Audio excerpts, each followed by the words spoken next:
A quorum being present, this town meeting will come to order. It's our annual. And the warrant for this town meeting was signed by the Board of Selectmen on April 10th, 2023. The warrant is posted on the town's official website pursuant to the town's general bylaws, and the warrant was posted by Constable Dakota Jones on April 20th, 2023.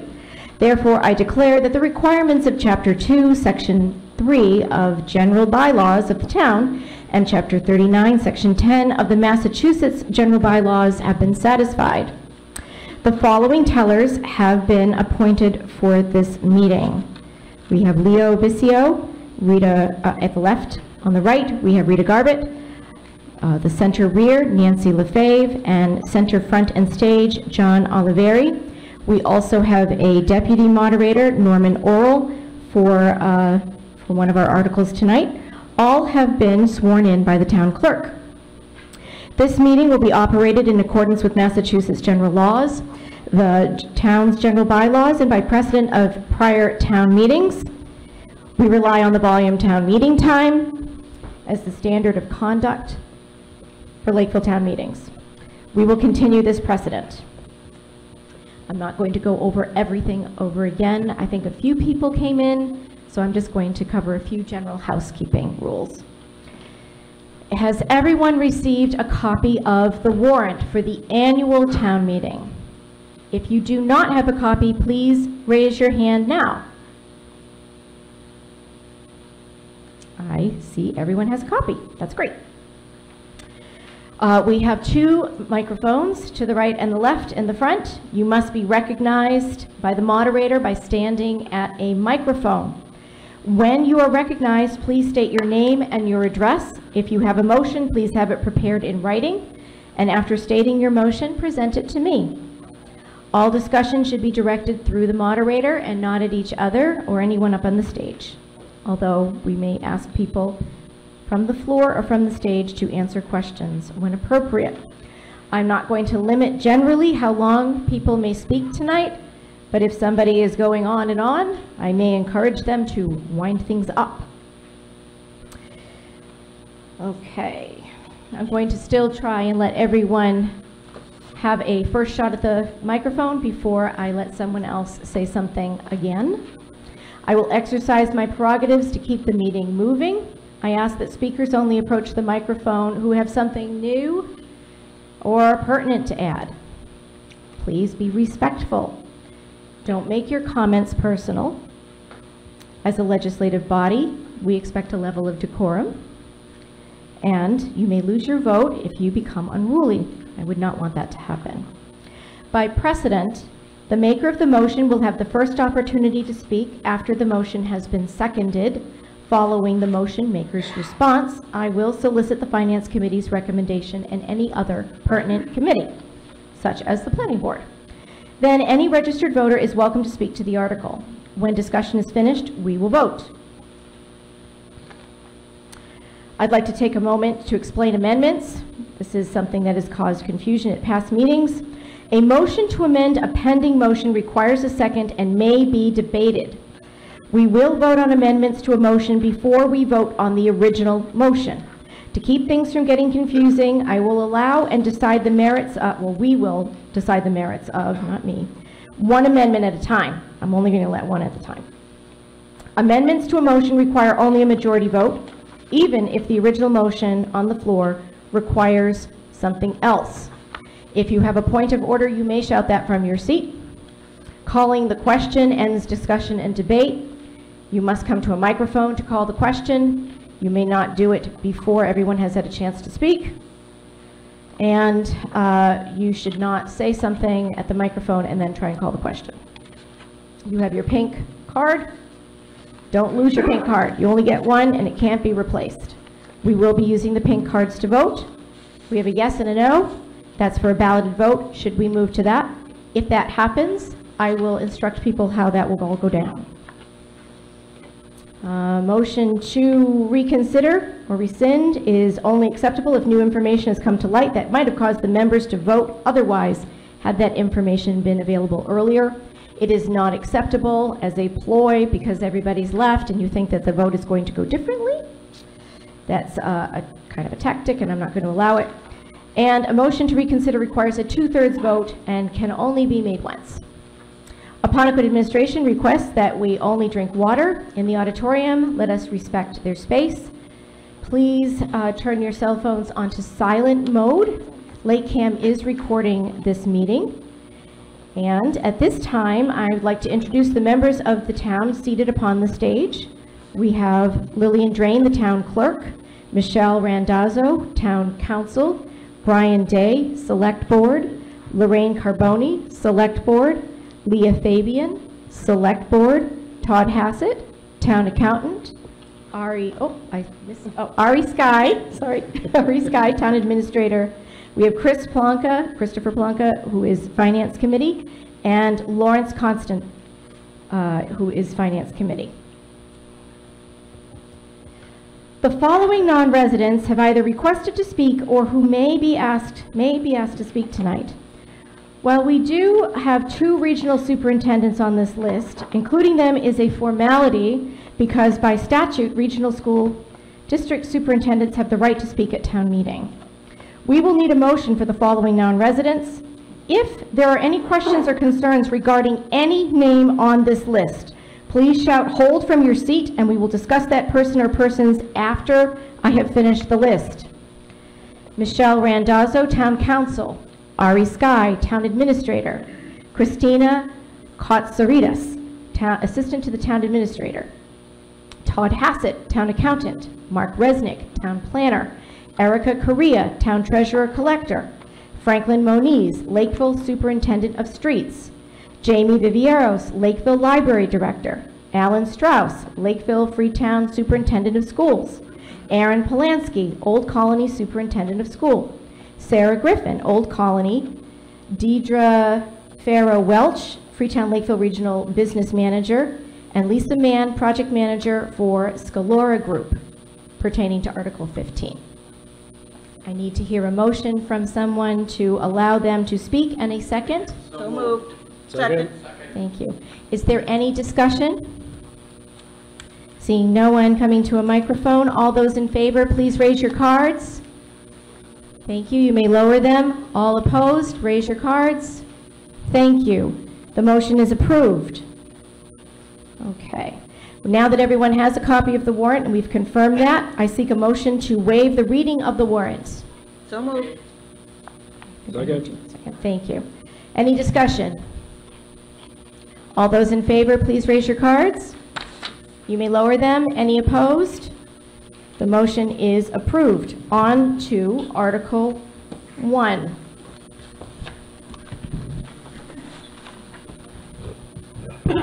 Thank you, Madam Moderator. I move that the town vote to determine the salaries of all elected officers and to raise and appropriate $34,195,958 and to transfer $59,687 from the septic loan program for a total appropriation of $34,255,645 to defray town expenses for the fiscal period July 1st, 2023 to June 30th, 2024, inclusive, said sums to be allocated in accordance with the handout entitled Town of Lakeville FY24 Budget. Second. Thank you. It is our tradition for the Finance Committee Chair to read the budget before discussion. And in recent years, our town administrator also makes a short presentation to better explain the budget proposed. This evening, I will first invite Mr. Sky to make his presentation, followed by Mr. Plonka's reading of the budget.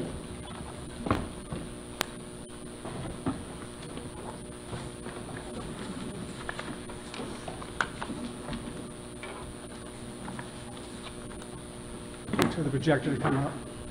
Am I on? I'm coming through, right? Okay.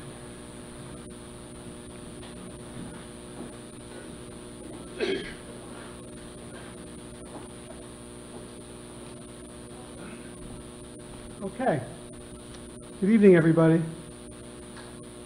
Just going to provide a quick overview of the budget, some of our priorities and accomplishments over the past year, just to give you a sense of what we've been doing with your money for the past year or so.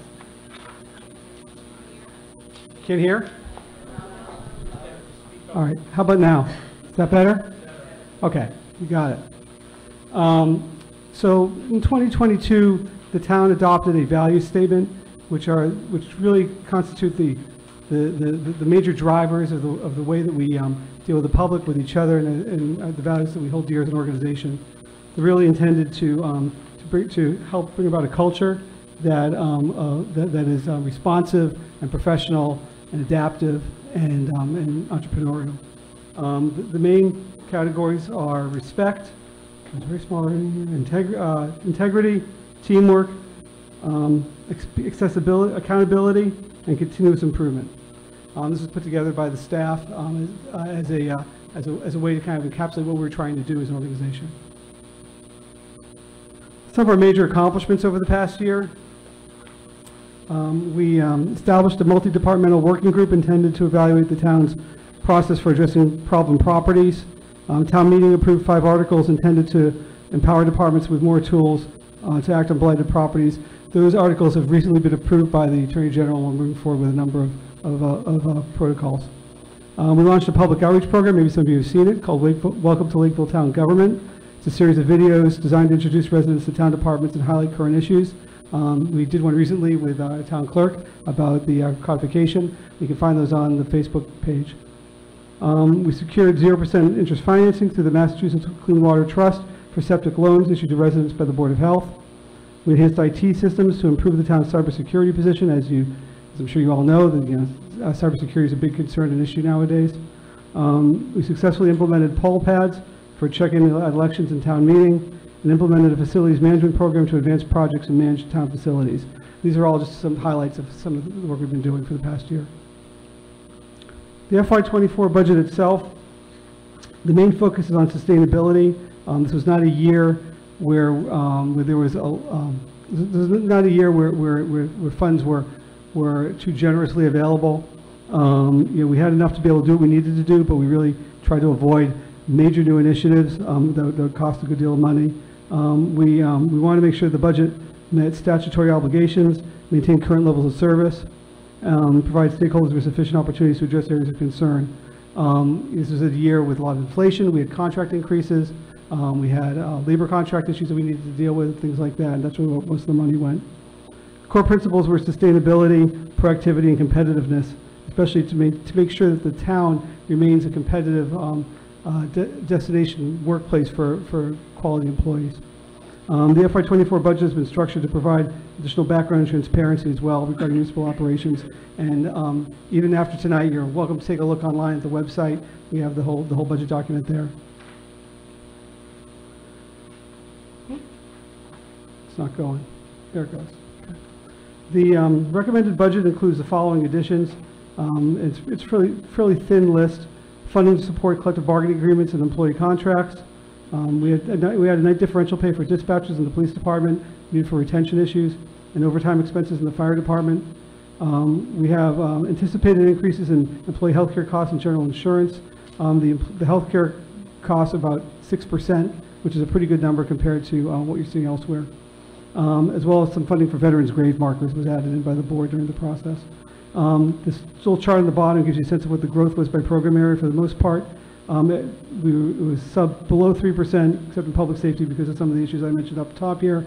Education was only 1.25%, public works 2.9%, and the other were all around 2%. As constituted, the recommended budget totals $34,927,000 and change, of which the general fund is the largest component at $34,255,000. We use conservative estimates for state aid and local receipts, along with a Proposition 2.5 increase. The budget includes no cannabis revenue this year. HCA payments are subject of current and potential litigation, mostly dried up, aside from some small exceptions. The proposed budget ensures that adequate resources were provided to maintain services, but as I mentioned earlier, we refrain from funding significant new initiatives. There's funding to meet increased costs due to inflationary increases, including utilities, expenses, and maintenance agreements, and the implementation of the collective bargaining agreements for union personnel, and funding for wage increases for non-union employees. So it's a pretty tight budget. This gives a sense of the free cash allocations. For those of you not familiar, free cash is basically the fund balance we have at the end of the year that's left over that we're allowed, the difference between revenue and expenditures that we are allowed to utilize for future uses. The total free cash certification in FY23 was $2,125,559. During the fall town meeting, there were several articles approved, which took up $262,808 of that. The largest one was the fire station schematic design, leaving $1,862,751 available. The capital plan, which we'll get into in a moment, requests $660,045 for the free cash. There's a lease payment for the ladder truck, which was approved last year, $175,000. And then for the fiscal policy, which requires 10% us to maintain a stabilization fund that is equivalent to 10% of the prior year's general fund revenue, required $250,000 to maintain policy. And then the OPEB trust, which is our post-retirement benefits program, $310,000. Oh my gosh, here we go, okay. This is a rather lengthy and dense chart that shows all the various components of the capital plan. As you see, there are a number of things here that are from overlay surplus, which is money that's being transferred from the money set aside for abatements, money left over there. We have the free cash allocations, as well as some old capital. Thermal energy, you approved that just previously in the pump operations. There's in addition to the senior center, which is being funded by developer contributions and things along those lines.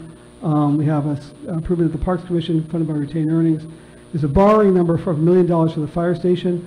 That is not before the town meeting for this meeting. The thinking was that we're going to try to get it for the fall, but it'll be subject to preliminary design being complete on that project. So we'll not be requesting this piecemeal. We'll be coming to the town meeting with a full request for the project, but one piece of it would be the design. And then also the Peach Barn will be in the fall as well. This is a look at the capital plan over 5 years. We have a 5-year planning period, combination of borrowing, free cash, retained earnings, capital stabilization, and overlay surplus. The largest project is a placeholder for design and construction of the town fire station. That's $16 million in FY24 to 25. And then in addition to that, we have a number of other projects coming up in 25. We anticipate replacement for the library roof. The senior center addition that we have a placeholder for in 24 to 25. That'll be dependent on how the initial design study comes through, which is just beginning to get underway. Roadway improvements was an amount allocated per year to supplement the Chapter 90 money, the money we received from the state for roadway, for paving. There are 2 ambulance replacements. I'll have more to say about the ambulance replacements when we get to the ARPA discussion.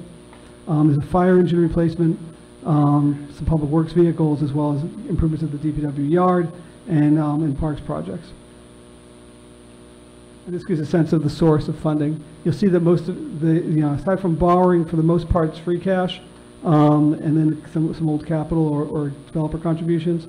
So really, it's kind of the big player in the capital plan over the next 5 years is going to be the fire station. All right, here we talk about COVID relief funding. So I'm sure everybody's familiar with the CARES Act, which has been closed since the end of 21. The town received $1.5 million in funding through the CARES Act. About $450,000 went to town activities. The rest went to the schools for support for mitigation activities, including things like PPE and HVAC improvements and things like that. ARPA, the American Rescue Plan Act, provides additional funding. We actually have 2 sources of funding for ARPA. One is direct payments that we get from the federal government. That's total about $1.2 million and change. And then there's a portion that Plymouth County has, which is a larger piece. So far, I'm going to go to the next slide here. We've funded several items through ARPA. Plymouth County has agreed to fund a project to provide water services to town facilities and parks for $332,800. They're going to help us with the town hall restroom improvements, another $183,700. The town reserved $100,000 of its allocation for COVID mitigation in case it came up. That could become free if it isn't used later on. Restoration of the tennis courts at Ted Williams Camp. Melissa Turcotte mentioned that earlier from the Parks Commission. The Gamache Playground renovation, restoration, which is also being funded through Plymouth County. The installation of a festival stage cover. That's a joint project with the Arts Council and I believe the Friends of the Library as well, to put a pavilion over the outdoor stage behind the old library. It's about a $50,000 project altogether.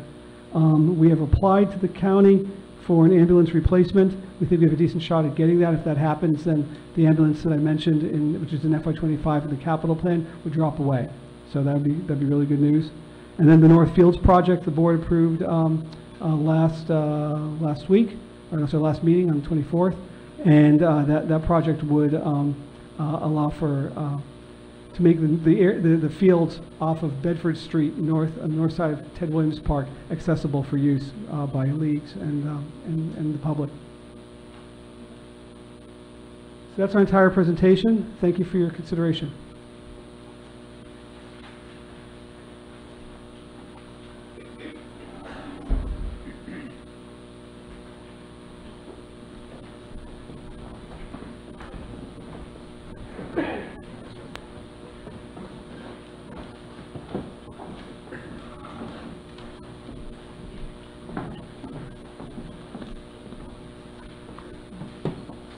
Thank you, Mr. Sky.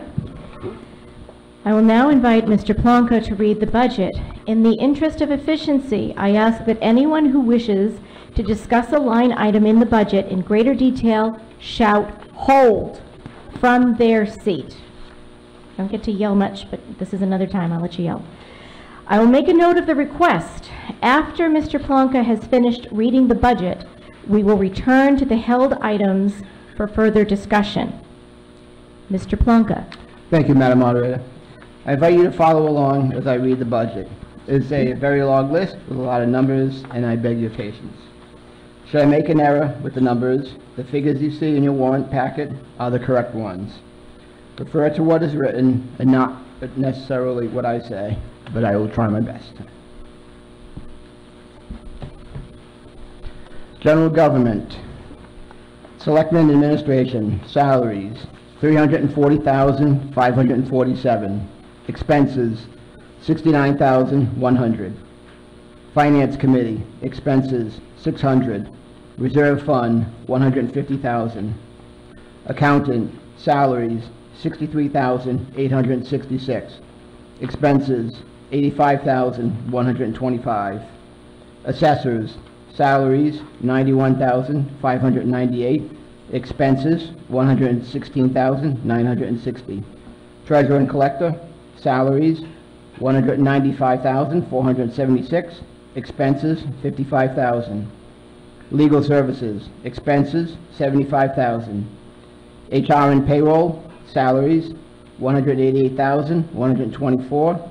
Expenses, $35,460. IT, expenses, $428,990. Town Clerk, salaries, $155,800. Expenses, $14,100. Elections, expenses, $28,700. Board of Registrars, expenses, $19,400. Conservation Commission, salaries, $30,687. Expenses, $3,100. Planning Board, salaries, $137,294. Expenses, $3,500. Appeals Board, expenses, $150. Historic Townhouse, expenses, $0. Town Office, Fire Station, expenses, $121,225. Town Facilities, salaries, $207,506. Expenses, $110,000. Town Report, expenses, $800. Cable TV Advisory, expenses, $8,000. Other general government, expenses, 0. Subtotal general government, $2,736,108. Public safety, police, salaries, $2,351,654. Expenses, $224,270. Fire and ambulance, salaries, $1,510,465. Expenses, $158,085. Building inspection, salaries, $270,062. Expenses, $4,000. PT inspectors, salaries, $83,600. Emergency management, salaries, $2,500. Expenses, $5,480. Animal control, salaries, $115,201. Expenses, $20,275. Subtotal public safety, $4,745,592. Education, Regional School Committee, Freetown Lakeville Regional School Committee, stipends, $6,500.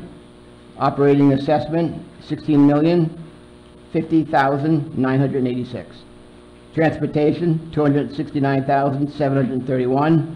Non-excluded debt, 0. Excluded debt, $161,380.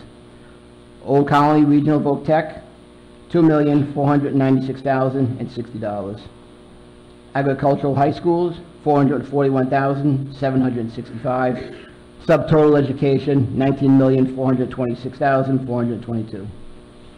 Public Works, highway salaries, $831,198. Expenses, $271,350. Snow and ice salaries, $35,000. Expenses, $100,000. Street lighting expenses, $25,000. Cemetery expenses, $15,000. Subtotal public works, $1,277,548. Human services, Board of Health salaries, $117,029. Expenses, $13,050. V&A services, $5,000. COA salaries, $212,491. Expenses, $32,860. Veterans salaries, $20,311. Expenses, $162,820. Subtotal human services, $563,561. Culture and recreation, library salaries, $299,331. Expenses, $109,945. Historic library expenses, 0. Historical commission, $500. Subtotal culture and recreation, $409,776. Debt service, principal, $877,293. Interest, $220,788. Short-term interest, $144,938. Subtotal debt service, $1,243,019. Intergovernmental, regional planning, $2,444. Subtotal intergovernmental, $2,440. Fixed costs, Plymouth County retirement, $1,500,803. Unemployment compensation, $5,000. Group insurance, $2,035,026. Risk management, $310,350. Subtotal fixed cost, $3,851,179. Excuse me. Total general fund, $34,255,645.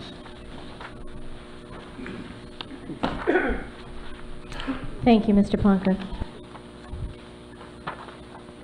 We also have some line items with the park and solid waste, if that's separate.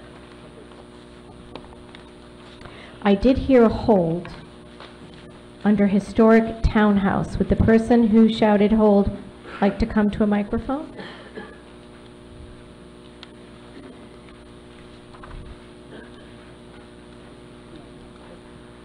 Jerry Taylor, 22 West Bond Street. I'm on the Lakeville Historical Commission, and I'd like someone to explain why the townhouse budget is 0. I know we've gotten grants and you know, the bathroom, the roof, locks on the doors and things like that. Okay, Mr. Sky, you said you'd like to answer that? Thanks for your question, Ms. Taylor. It's not a reduction in funding. We consolidated the funding in FY23 into the town facilities budget, right, with town facilities? Yeah. So the town facilities budget now captures the support costs for that facility as well. Okay, thank you. Yeah.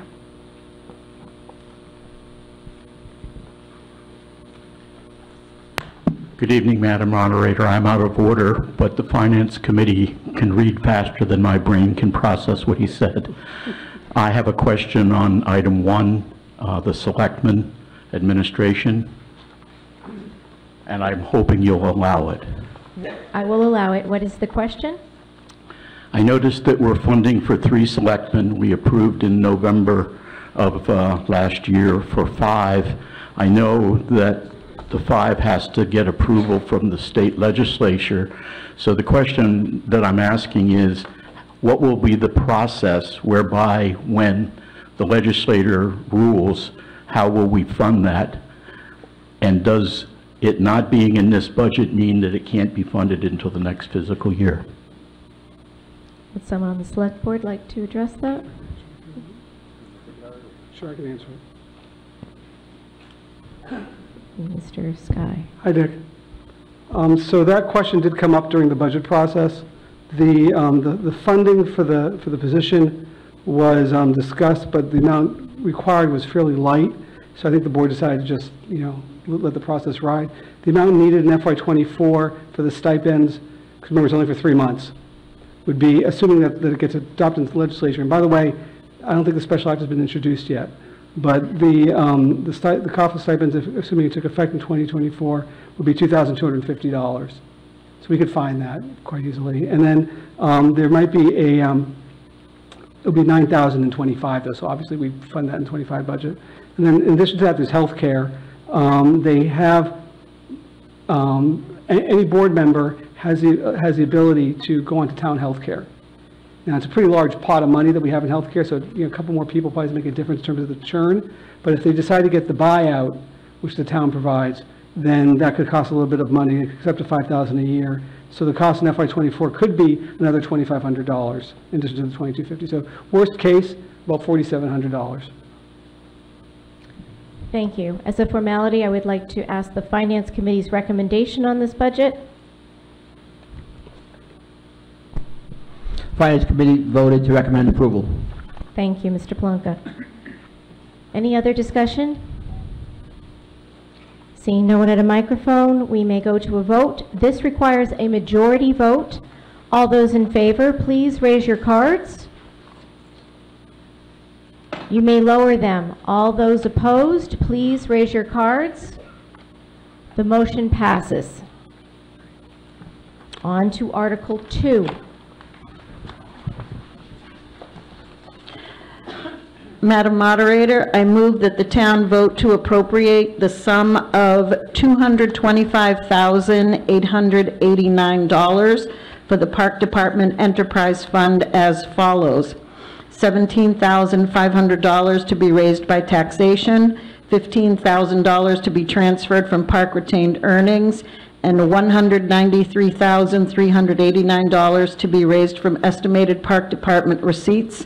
Said sums to be allocated between salaries and expenses of the Park Department for the fiscal period July 1st, 2023 to June 30, 2024 inclusive, as indicated in the Finance Committee report. Thank you. I need a second. Oh, I heard it. Would you care to speak to it? Yes. The Parks is its own enterprise fund, therefore it operates under its own budget, and that's what this is. Thank you. Does the Finance Committee have a recommendation? Finance Committee voted to recommend approval. Thank you. The floor is open for discussion. Seeing no one at a microphone, we may go to a vote. This does require a majority vote. All those in favor, please raise your cards. You may lower them. All opposed, raise your cards. The motion passes. Article 3. Madam Moderator, I move that the town vote to appropriate the sum of $445,631 for the landfill transfer station enterprise fund as follows: $102,500 to be raised by taxation and $343,131 to be raised from estimated landfill receipts. Said sums to be allocated between the salaries and expenses of the landfill for the fiscal period July 1st, 2023 to June 30, 2024 inclusive, as indicated in the Finance Committee report. Is there a second? Thank you. Would you care to speak to it, Ms. Fabian? Yep, just as the Parks Department is an enterprise fund, so is the landfill transfer station, and therefore it has its own separate budget. Thank you. Does the Finance Committee have a recommendation? Finance Committee voted to recommend approval. Thank you. The floor is open for discussion. Seeing no one approaching a microphone, we may go to a vote. This requires a majority vote. All those in favor, please raise your cards. You may lower them. All opposed, raise your cards. The motion passes. Article 4. Madam Moderator, I move that the town vote to appropriate the sum of $901,045 for capital improvements and equipment and all related equipment, supplies, and labor in the amounts and for the purposes listed in Article 4 of the annual town meeting warrant, and to meet said appropriation, to transfer $41,000 from overlay surplus, transfer $25,000 from park retained earnings, and transfer $835,045 from free cash. Thank you. Do I hear a second? Would you care to speak to it, Ms. Fabian? Yep. So this is for the capital items and improvements that the town does. This money is not borrowed, it's what we have in free cash. Items that we often purchase are, I don't have the list in front of me, but it can be like police cruisers. Actually, this is for cruiser replacements, sanders, storage shed, pickup truck, roadway improvements. I can read them all if people want me to, but it's the big one-item, one-time purchase type of things that the town has to do. Thank you. Does the Finance Committee have a recommendation? Finance Committee voted to recommend approval. Thank you. The floor is now open for discussion. Seeing that there is none, we may go to a vote. This requires a I'm sorry. We do have someone coming. Brennan Donahue, 87 Crooked Lane. Just a quick question. Yes. You said big one-time improvements. Number 3, ladder truck lease payment number 1. How many payments will there be? Would someone on the finance, Ms. Fabian or Mr. Scott? 10. Thank you. 10. Thank you. Okay, we may now go to a vote. This is a majority vote. All those in favor, please raise your cards. You may lower them. Any opposed, raise your cards. The motion passes. On to Article 5. Madam Moderator, I move that the town vote to appropriate the sum of $250,000 to be transferred from free cash to the stabilization fund. Second. Thank you. Mr. Day, would you like to speak to it? Yes, thank you. So our stabilization fund currently sits at about $1.7 million. In keeping with town fiscal policy, this will keep us in line and bring us to just a hair over $2 million if passed. Thank you. Does the Finance Committee have a recommendation? Finance Committee voted to recommend approval. Thank you. The floor is open for discussion. Okay, we can move to a vote. This is a majority vote. All those in favor, please raise your cards. You may lower them. Any opposed may raise their cards. Thank you. The motion passes.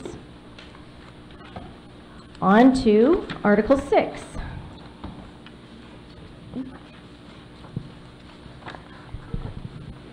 I move that the town vote to appropriate the sum of $310,000 to be transferred from free cash to the Other Post-Employment Benefits Trust, otherwise known as OPEB.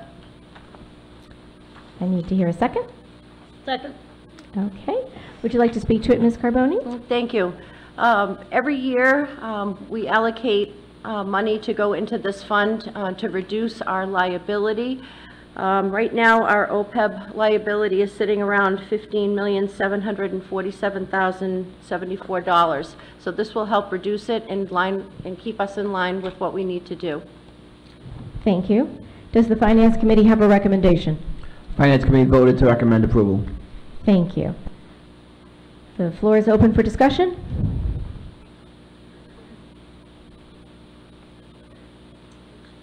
Clarification, Mark Knox, 87 Pierce Ave.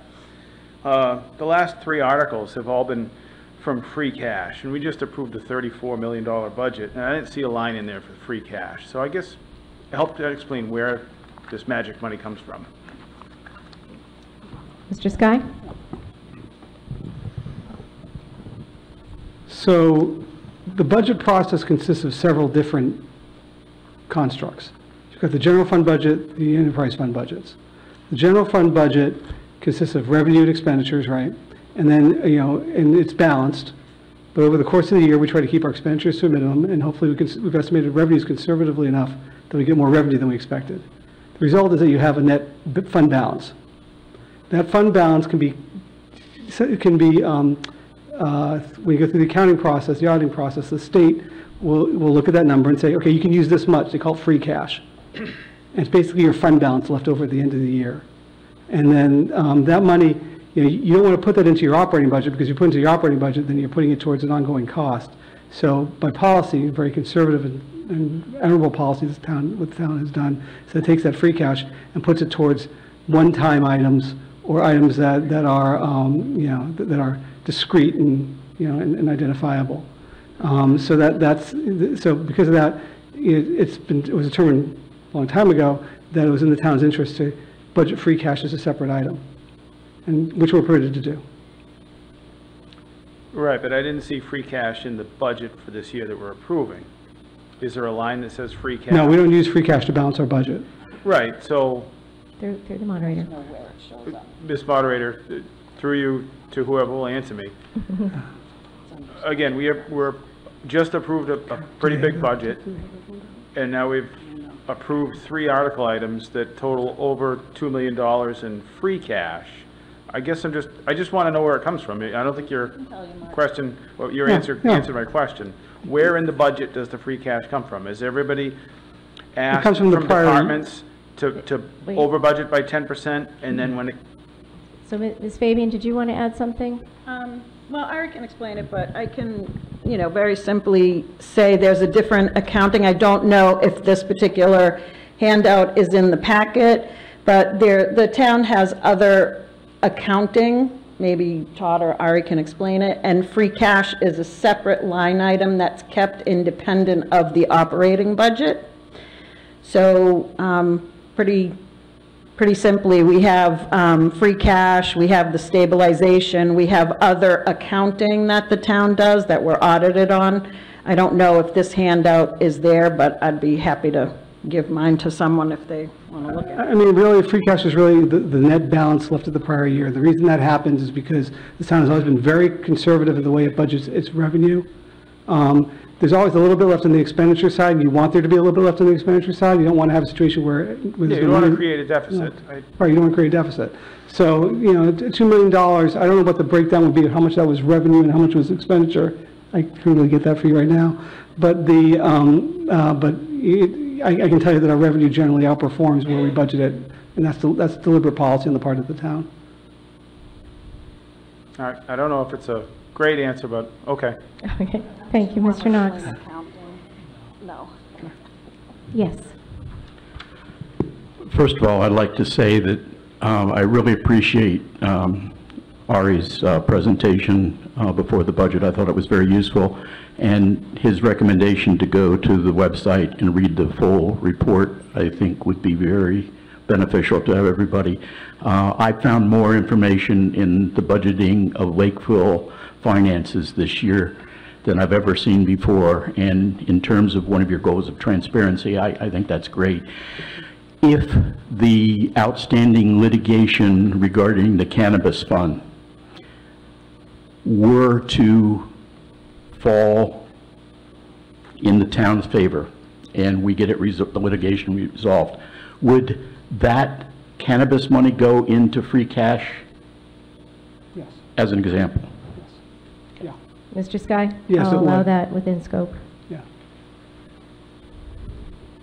You said yes? I said yes. Yes, okay, thank you.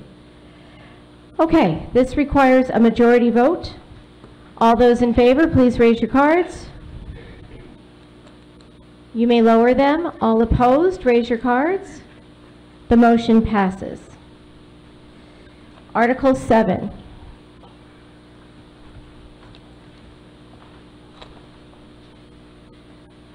Nancy Yates, 19 Twin Oaks. I'm the chairman of the Community Preservation Committee.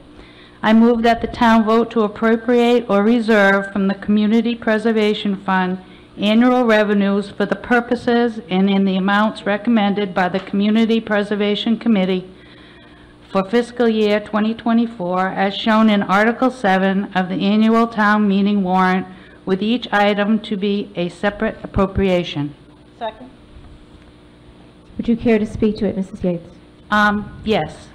This money, this would make the Community Preservation Act money available for spending in fiscal year 2024. And I might also add that none of this money can be spent without a recommendation from the Community Preservation Committee and a vote of town meeting. Thank you. Does the Finance Committee have a recommendation? Finance Committee voted to recommend approval.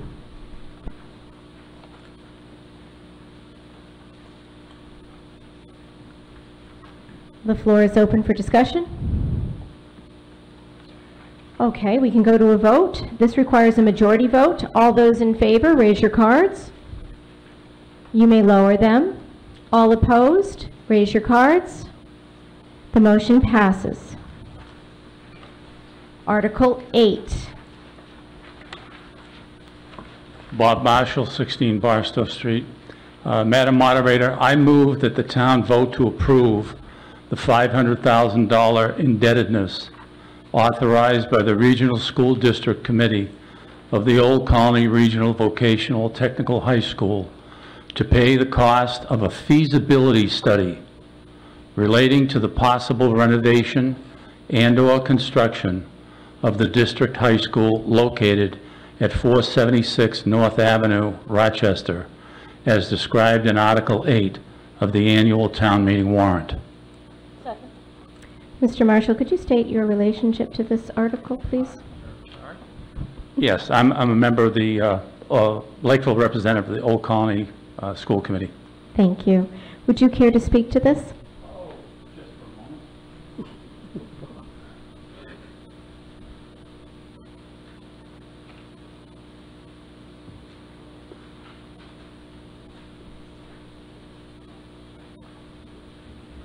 Well, folks, Old Colony has opened its doors in 1975, and as you might imagine, since it's had no real major upgrades since then, some of the internal workings, I worry a lot about the water tank in particular,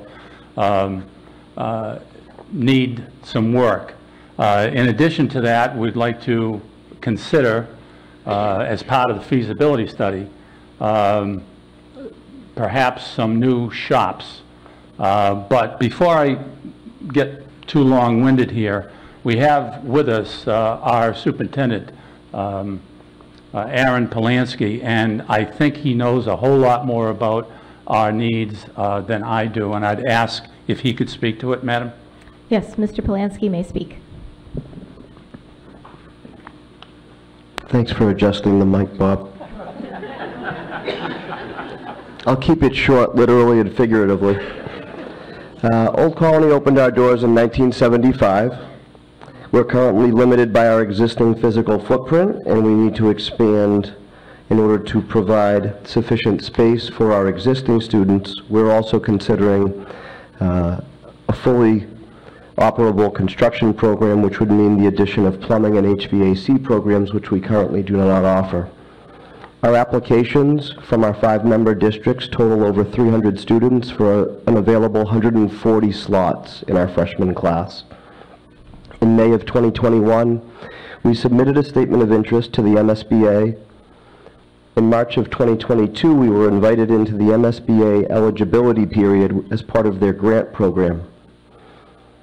Our eligibility period began in October of 2022, and it runs through June of 2023.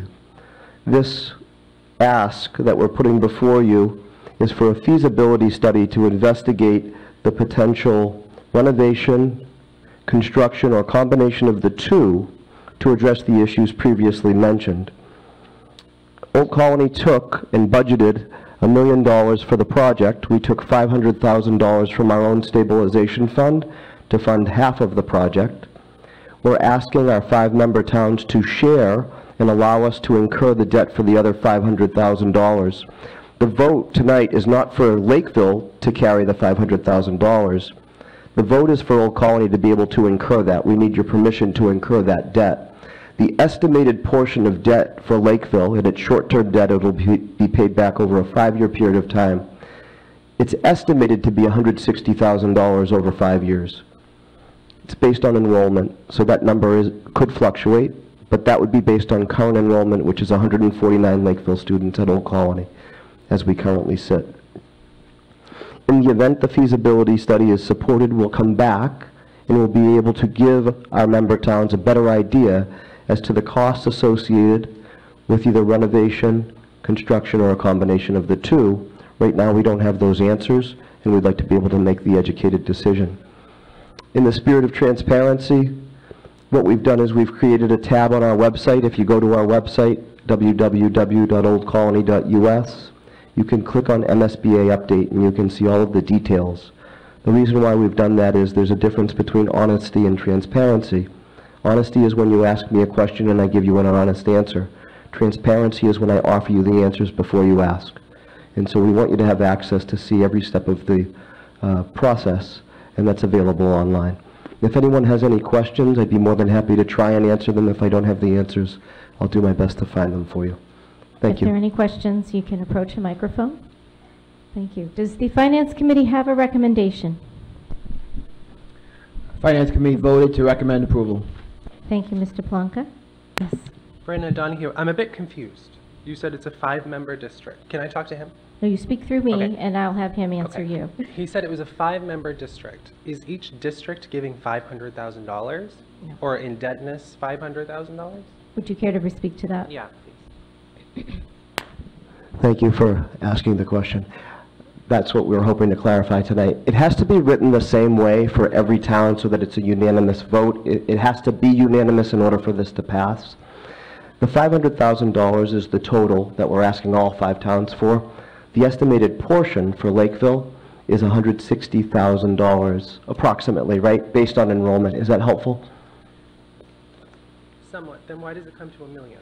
Because Old Colony took another $500,000 because we planned for this years ago from our stabilization fund to contribute our part. What we considered important was that we also are taking from our stabilization. So we contributed the $500,000. We're asking our member towns if they'd contribute a portion of the other $500,000. Okay. Is that helpful? So it's actually around 126. The estimate is approximately $160,000 based on current enrollment. And again, I don't want to, the reason why that number isn't here in writing is because that could change. If enrollment goes up, that number would go up. If enrollment goes down, that number would go down, right? So it's in proportion. Thank you. Thank you. This requires a majority vote. All those in favor, please raise your cards. You may lower them. All opposed, raise your cards. The motion passes. You know, it's very important for a moderator to be unbiased at all times, so I haven't said anything until now. But one of the reasons why I can see you all so well today is because Old Colony students built me a platform to stand on.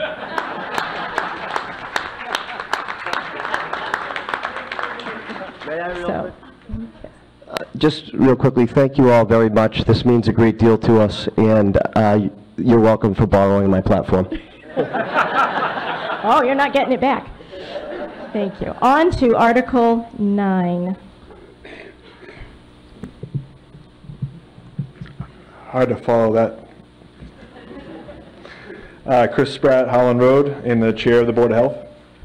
I move that the town vote to appropriate the sum of $1 million for purposes of financing the following water pollution abatement facility projects: repair, replacement, and/or upgrade of septic systems pursuant to agreements between the Board of Health and residential property owners, as shown in Article 9 of the annual town meeting warrant, and to meet with appropriation, the treasurer, with the approval of the select board, is authorized to borrow such sums or sums of money under General Law C-44 or any other enabling authority, which amount may be borrowed through the Massachusetts Water Pollution Abatement Trust Community Septic Management Program offered through the Clean Water Trust or otherwise, and further to authorize the select board to take any other action necessary to carry out this project. Thank you. Would you care to speak to it?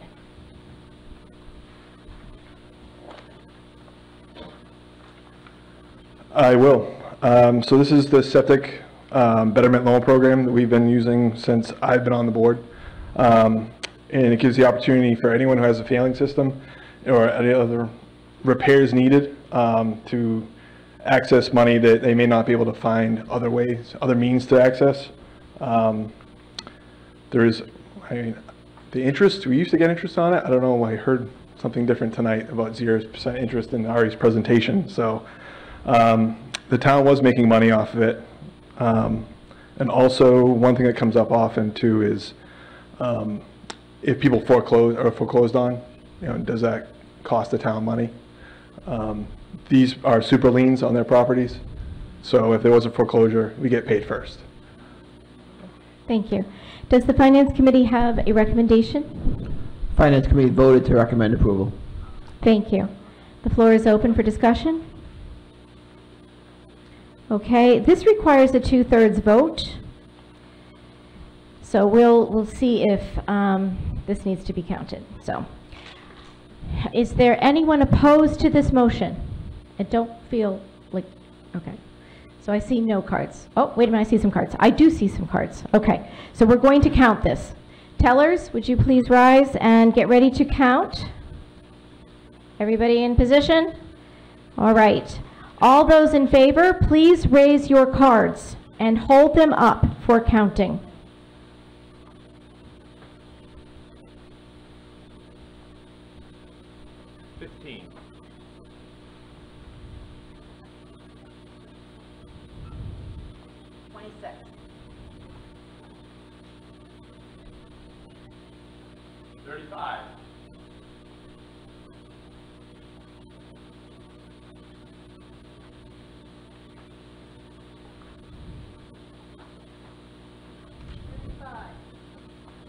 Thank you. You may lower your cards. All those opposed, please raise your cards and keep them held up for counting. 0.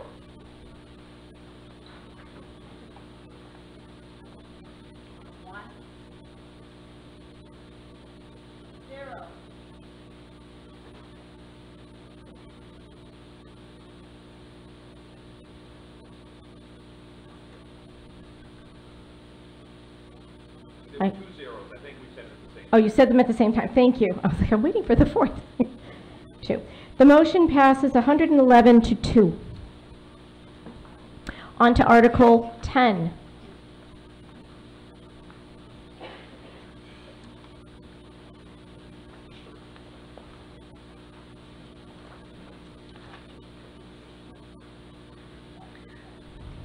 I move that the town vote to charge for each written demand issued by the tax collector a fee of $20 to be added and collected as part of the tax, as authorized by Mass General Law, Chapter 60, Section 15, effective as of July 1st, 2023. Thank you. I heard a second. Would you care to speak to this?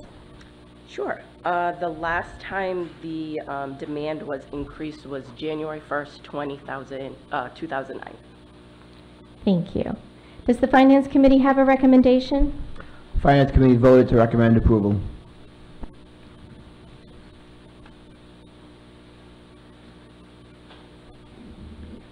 Thank you. The floor is open for discussion.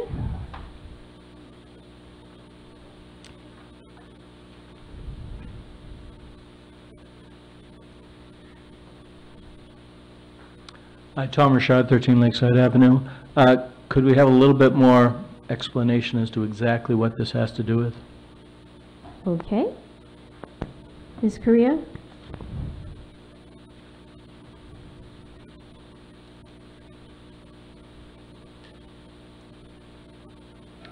The demand fee is only if a bill goes unpaid.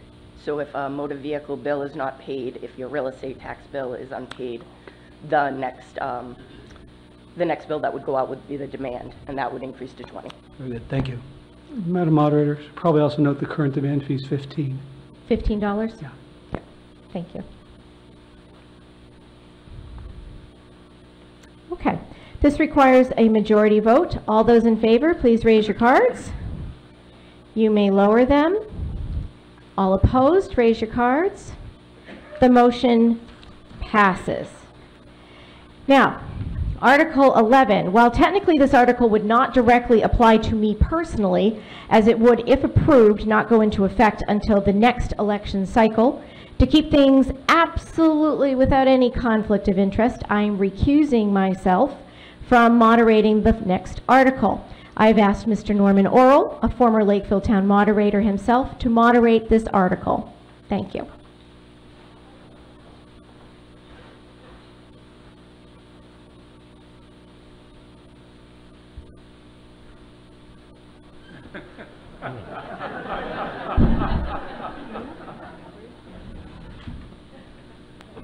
Sorry about that adjustment. Thank you, Madam Moderator.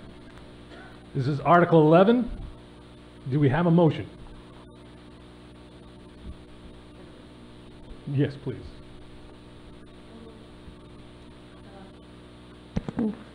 I move that the town vote to amend Chapter 11, Chapter 2, Section 8 of the town's general bylaws, the moderator to increase the moderator's term from 1 to 3 years as shown in Article 11 of the annual town meeting warrant, said change to take effect in 2024 annual town election. Thank you. We have a motion and a second. Would you care to speak to this? Yes. The position of the moderator has not been a contested race in the past 20 years. A 3-year makes sense if the position is generally only has one person interested. Currently, all elected positions in the town of Lakeville are for a 3-year term, except for the planning board, which is currently 5 years. Thank you. Does the Finance Committee have a recommendation? Finance Committee voted to not make a recommendation. Okay, thank you. Is there anyone who would like to discuss this article further? Seeing none, I believe this is a majority vote. Yes. Given that, all those in favor of the article, please raise your cards. Thank you. You may lower them. All those opposed, please raise your cards. Seeing none, I declare the article passes unanimously. And with that, I will turn it back over to Madam Moderator.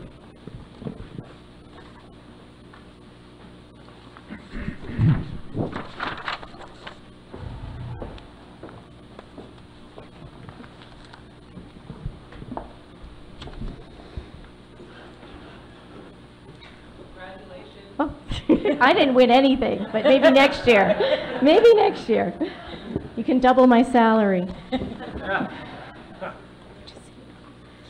Okay, on to Article 12. Okay. I move that the town vote to accept the renumbering and revisions of the various general bylaws of the town, as shown in the handout, the general bylaw codification, and to approve Article 12 as shown in the annual town meeting warrant. Would you care to speak to it, Ms. Drain? Yes, the need to codify these bylaws was due to make it accessible to our staff, our local government, and our residents, and to use it across a range of applications. Our bylaws have never been professionally codified and are presently being updated and maintained in my office in a Word document. While this approach has served the town well to this point since 1967, it is time to professionally codify our bylaws, as well undertake a complete review of our bylaws to ensure they do not contain inconsistencies, errors, and outdated information that could potentially affect enforceability in alignment with the relevant state statutes. Thank you. Does the Finance Committee have a recommendation? Finance Committee voted to not make a recommendation. Thank you. The floor is open. Seeing no one at a microphone, we can go to a vote. This requires a majority vote. All those in favor, raise your cards. Thank you. You may lower them. All opposed, please raise your cards. The motion passes. Article 13.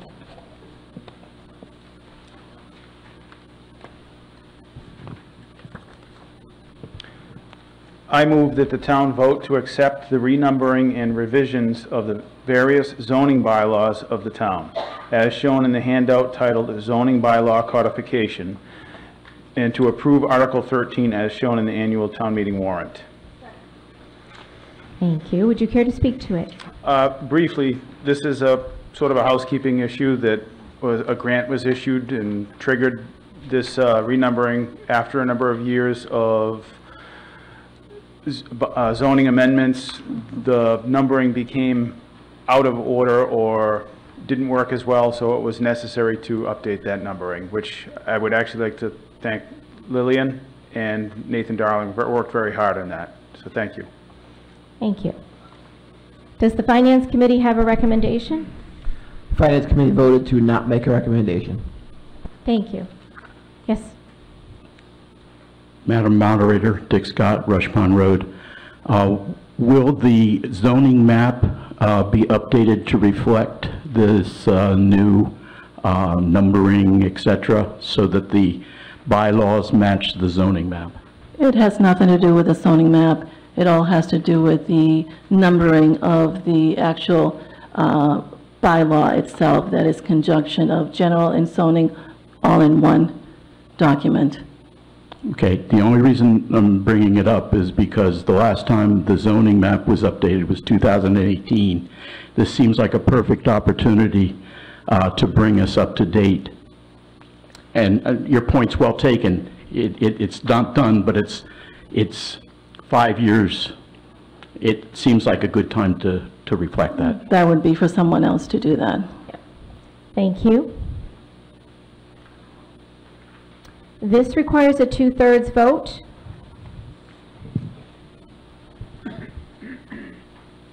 I don't want to put anyone on the spot for saying no, so we're going to count this.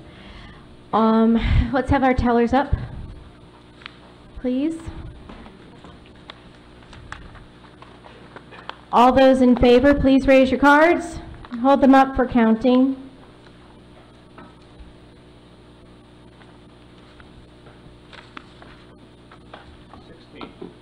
Thank you. 28. Thank you. 33. Thank you. 33. Thank you. You may lower your cards. All those opposed, please raise your cards.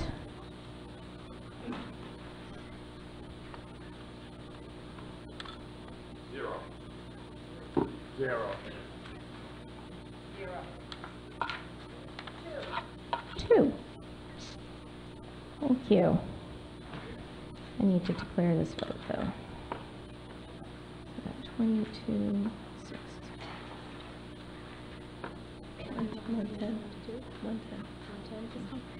110 to 2. The motion passes. On to Article 14.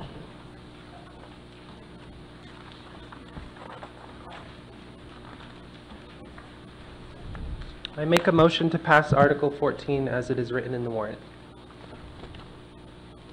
And that was Brenna Donahue. Brenna Donahue, Crooked Lane. Just have to do it all right. Hear a second?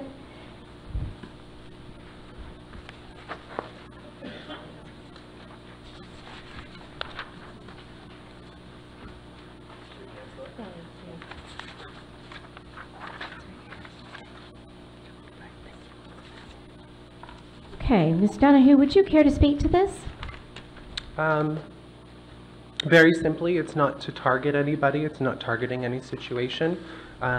But when you reflect on what's going on in our country, in our world, and just, I feel like people in power in general don't have enough accountability, and I think you can't have a healthy functioning democracy without people understanding that they can be removed, not necessarily that they're going to be, but there is an option. And if we can't start locally, then we're never going to fix things nationally. So it's just a simple step forward. And I know before there was a lot of contention about the number of people selected in order to even start this, which is a 3-step process. And I settled on 1,000 because there's 1,000 people that usually come to an election overall. And if we continue to increase that number based on the opinion of the apathetic majority, nothing is going to happen. Thank you. Does the Finance Committee have a recommendation? Finance Committee voted to not recommend approval. Thank you. The floor is open. Yes. Madam Moderator, Susan Spieler, 10 Valley Road. I would like to make an amendment to this. So in Section B, the initiation of the recall affidavit, number 1, it says any 300 registered voters of the town of Lakeville may initiate a recall petition by filing an affidavit. And I would like to add, containing the name of the official to be recalled in a statement of the grounds for recall. Do you have that in writing? Yes. Could you please bring that over to the town clerk? Certainly.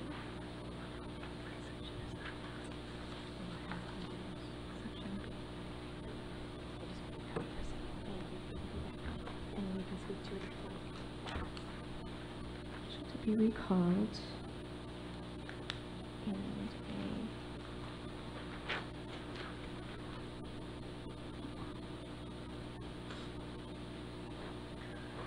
Okay, I need to hear a second.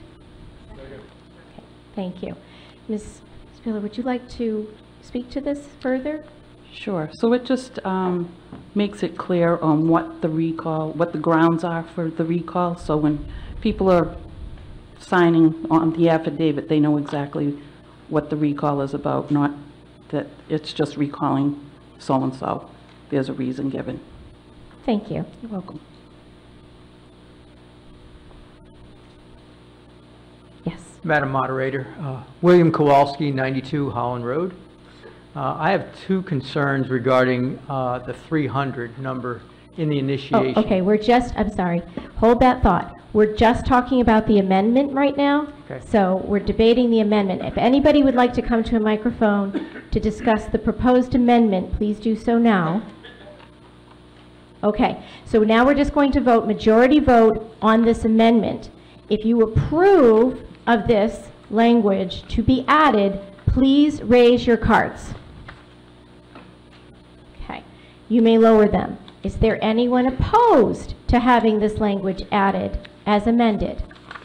Okay, so the amendment passes. So moving forward, whatever we're discussing, we have agreed that we will be adding this language as amended. Now, sir, you may come up. I think that was a good amendment. The concern I have is the fixed number of 300 that's in the article. And that is because it's fixed, and as the town continues to grow, that number will be a smaller and smaller percentage. And therefore, a small number of people could create a situation for the town which would incur a lot of expense and a lot of extra work. So I would amend the number to be 5% of the registered voters. Okay, I would need that amendment in writing. I need to hear a second to that.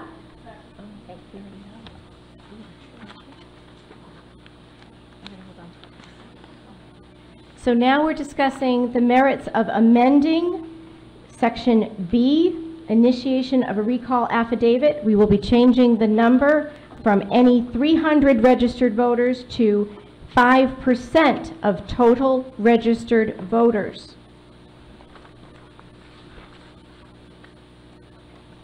Yes, Ms. Donahue. Which is what? What is the number of 5% of the total registered voters? One moment. It would currently be about 550, I believe. Okay. As of our last voter registration for this annual town meeting is 9,081.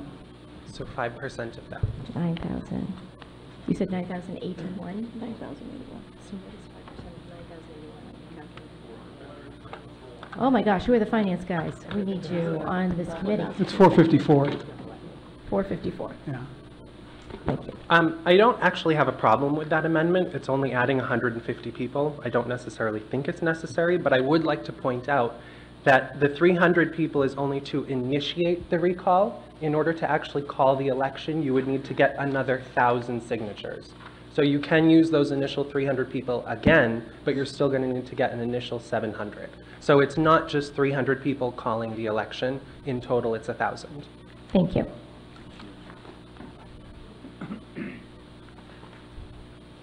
Bob Marshall, 16 Barstow Street. I'm confused. The 300 people initiates the process, and why do we need another 700? Not that I'm looking for that to happen, but. Okay, so now we just need to discuss whether that number, I'm sorry, But one amendment at a I can't time. make that decision until I know that information. In the petition, in the warrant, it explains the step, that first you have 300 registered voters. That initiates this process. And now it would be 5%. Correct. And then an additional 1,000 later on. Okay, and that's included in the article here?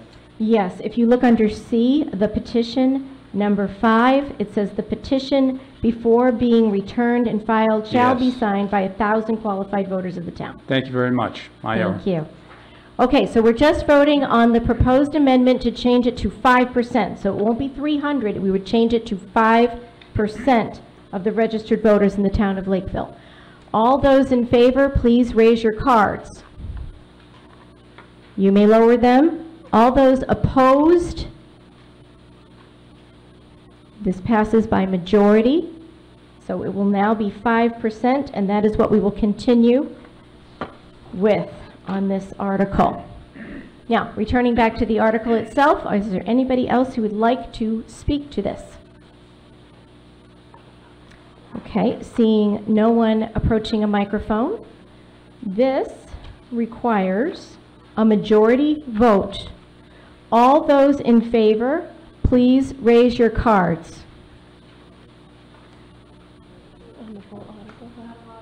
I'm sorry. Can we get council's opinion before we call the vote? Nobody has asked for council opinion, so. I didn't realize you were going right to the vote. I thought we were still on the amendment. Sorry. No, I will bring in council if somebody asks for an opinion or if one is warranted, but because no one has requested it. Okay, Laura. Mr. Day, you would like to ask a question of town council through me? Through you, Madam Moderator, I'm curious if town council has had an opportunity to review the petition as presented, including the amendments made this evening, and if they have any thoughts they'd like to share with us this evening. Okay. Would you repeat? They want my opinion. Yes. Through you, Madam Moderator, to the meeting. Good evening, folks. As the meeting well knows, cities and towns have a pretty significant degree of home rule authority through the submission of special acts or petitions for special legislation such as this one. There can't be recall in any city or town without a special act, and that's because elections are significantly governed by state law. So when I look at this particular proposal for a recall special act, there's one particular area that's I think potentially problematic and may give pause to the legislature, And the primary issue is the time frame for the holding of the election. There's a variety of provisions under state law that governs elections, and the town clerk is well familiar with those, but they have to do with the timing for nomination papers and all sorts of the steps that go into making up an election. And the time period that's allotted here, I think it says within not less than 45 days nor more than 60 days, that simply just isn't sufficient to accommodate all of the actions that go into the preceding steps to an election. It's just not enough time. Other than that, there's a number of issues with respect to just clarifications or potential confusion. It's our opinion that a regional school district has to have its own recall act in order to recall your members that you elect to the regional school district committee. And so where this particular petition talks about it being applying to any holder of an elected office, we've had instances where that's been confusing, where folks have come to the town and say, we want to recall the regional school district committee member that's elected from the town, and it's not actually sufficient. So that's potential for confusing. And then I know that there was an amendment made today to just add in about reasons. I think as you folks discussed in November, you know, a statement of reasons without any further identification could be, you know, as broad as, you know, what the clothes someone's wearing, I think was the example that was used in November. Typically, there's a little more detail, although it's not legally mandated. Thank you. The floor is back open for discussion, since we did not do a count. Does anybody have anything to add? Mr. Day. Thank you, Madam Moderator. I just want to make sure I understand what we're going to vote on here. So we now have step 1 is a percentage of registered voters, but step C, the petition, C5, will remain a fixed number. Is that correct? Correct.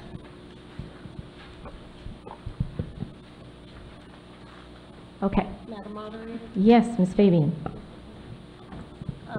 I'd like to ask town council if, my question is, in part H, where it says any person who has been removed from an office or who has resigned from office while recall proceedings were pending against him or her shall not be appointed to any town office within 2 years after such removal or such resignation.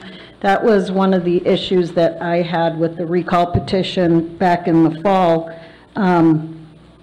Is that, can we tell people that they can't participate in their local government because of a recall vote? Is that, I don't want to, I don't know if constitutional is the word. Would you care to respond to that? Thank you, Madam Moderator. We do see these provisions in recall acts. It goes to appointments. It's not election. We would take the opinion that you couldn't preclude someone necessarily from running. And to some degree, you know, I do see that language in section G about people not being able to run for, people who are the subject of the recall not being able to run for that office. That is not typical.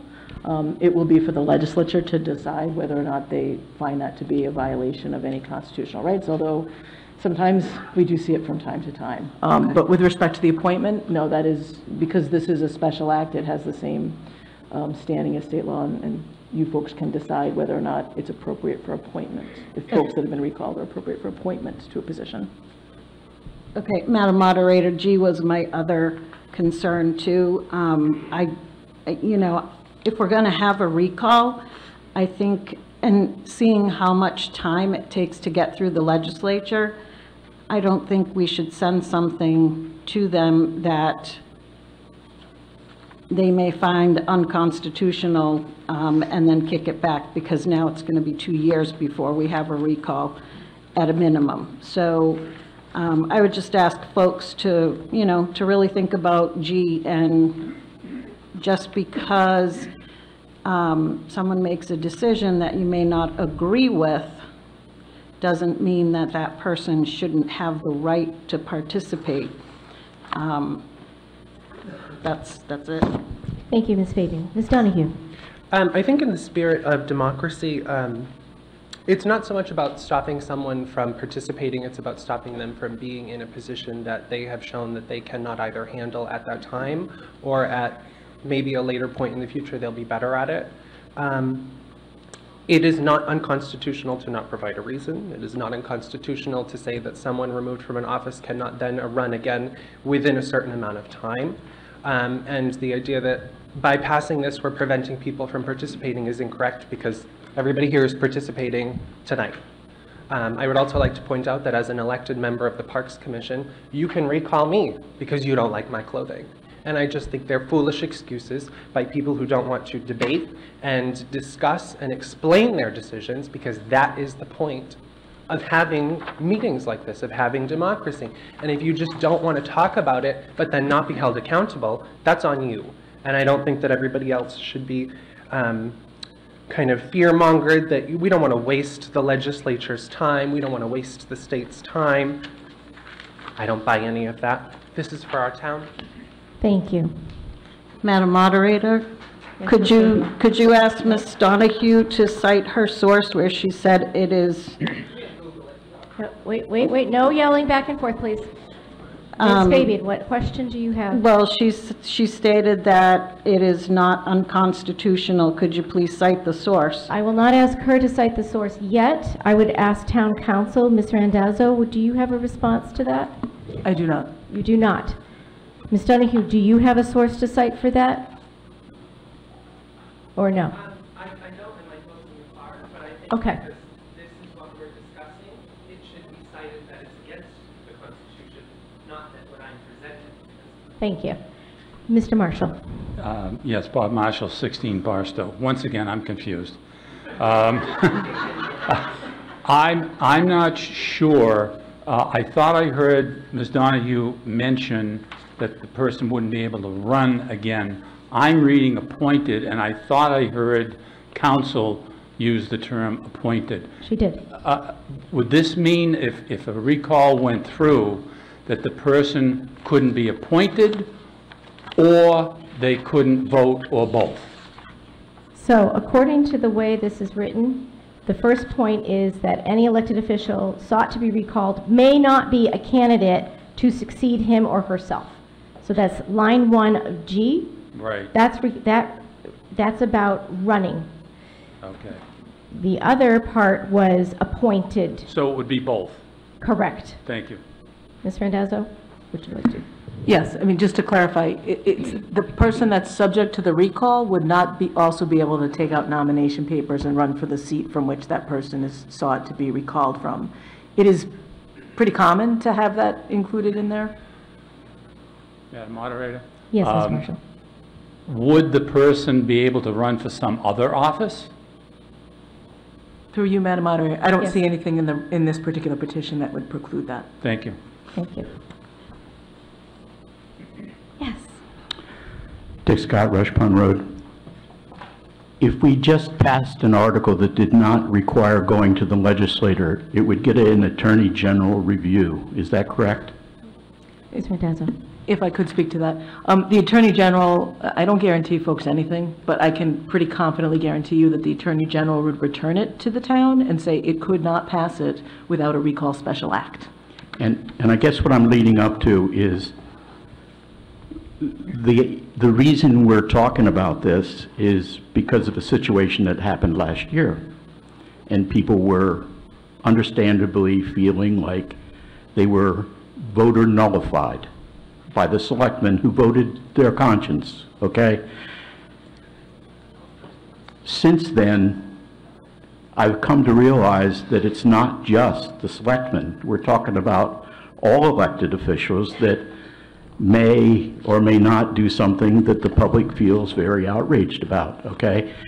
We've tried twice to put forward language to be voted on here, and we haven't gotten there because of a lack of legal resources. And we're finding out tonight what town council feels about this particular piece of legislation. And I guess what I'm getting at is the townspeople don't have a lot of money crafting the legislation, even though they have the responsibility. So I guess where I'm at on it is, let's do an up or down vote. This may all be hypothetical, okay? And at that point, we're going to find out whether we have a legitimate piece of legislation. Personally, I don't think this is ever going to happen in Lakeville, okay? So for me, it's all hypothetical, and if it takes going to the Attorney General and the legislator to get it right, great, but I really don't think there'll ever be a recall in Lakeville unless something really, really bad happens. Thank you, Mr. Scott. Louise Richard, 13 Lakeside Ave. I'd like to say that we have elections. They're either 1 year, 2 year, 3 years, 5 years. If you don't like an official, vote them out. You don't need a recall. They're not there that long. Most of them don't even get paid. The benefit of insurance. Okay, that's a big deal today. But to me, you already have the vote. Just, you know, you have 3,000 people that don't like an official, go and vote them out. There's only 1,000 people. How many people vote? Almost nobody. Pretty For much. crying out loud. We barely get a quorum. That's why I only put 1,000 You know, people so on. to Not at me, each other. I'm sorry, I'm just not vote them out. We know each other. You don't need to have a recall. This is a great town. The people that come and do these elected, they're volunteering basically a lot of their time. And to me, I just don't understand it.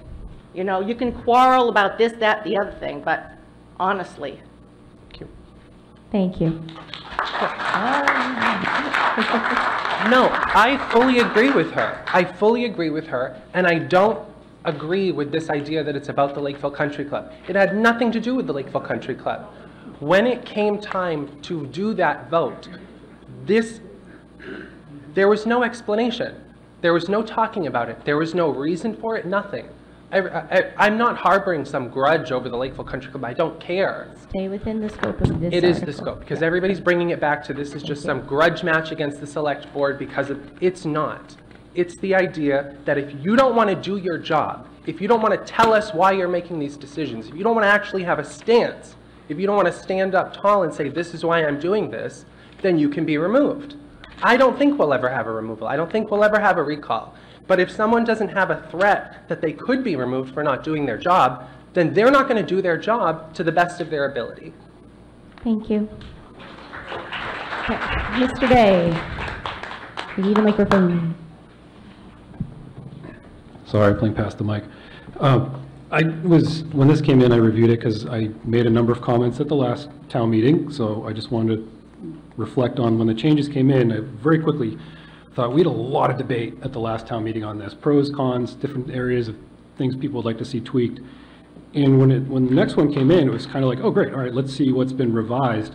And there was very little changes other than some of the numbers went up to 300 and 1,000. So if it wasn't really for the two folks that came up and proposed amendments this evening, this was primarily the same. So it was just a little kind of saddened to see that after all that debate, and there was, gosh, we're looking at the numbers, and it was like a swing of like 11 people would have passed it last town meeting. It was like, went down by 20 votes or something. I forget the exact numbers. I'm sure Lillian will correct me in a moment.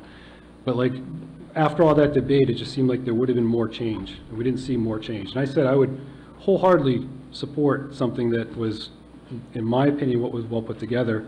But really, until these other amendments came in, we didn't see much change from what we talked about for a long time in November. So I'm glad we've got a little more clarification from town council.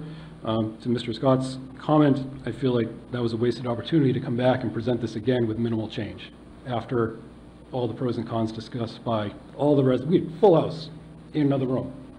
And then really just none of that opinion really seemed to be incurred into this one that was brought before us. Thank you, Mr. Day.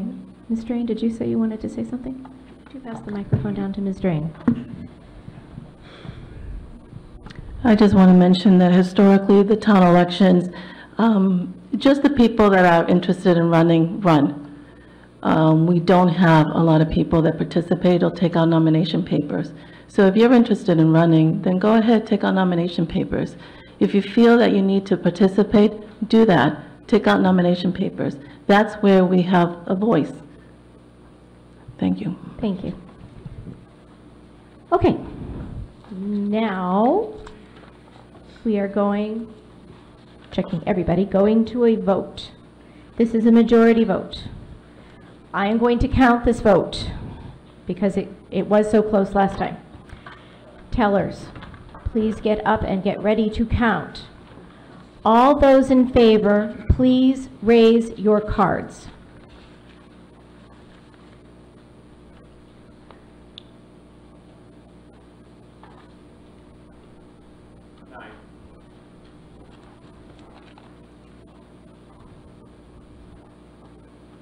$15. 24 and 15, I heard? Yes. Thank you. You may lower your cards. All those opposed, please raise your cards. Keep them up for counting. 5.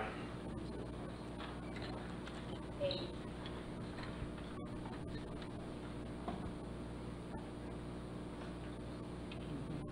20. Thank you. You may lower them. That was all 4, right? Okay.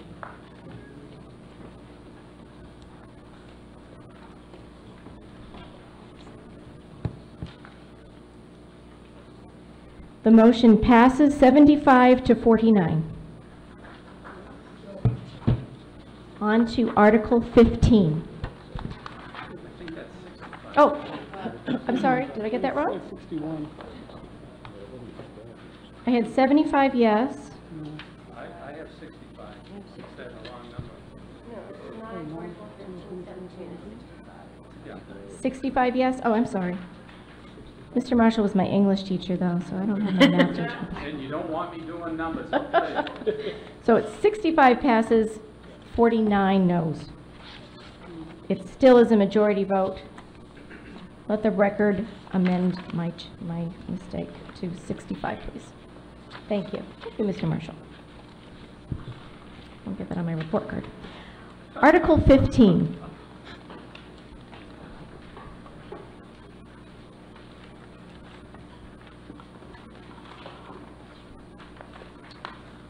Keenan Cooney, 59 Main Street, Lakeville.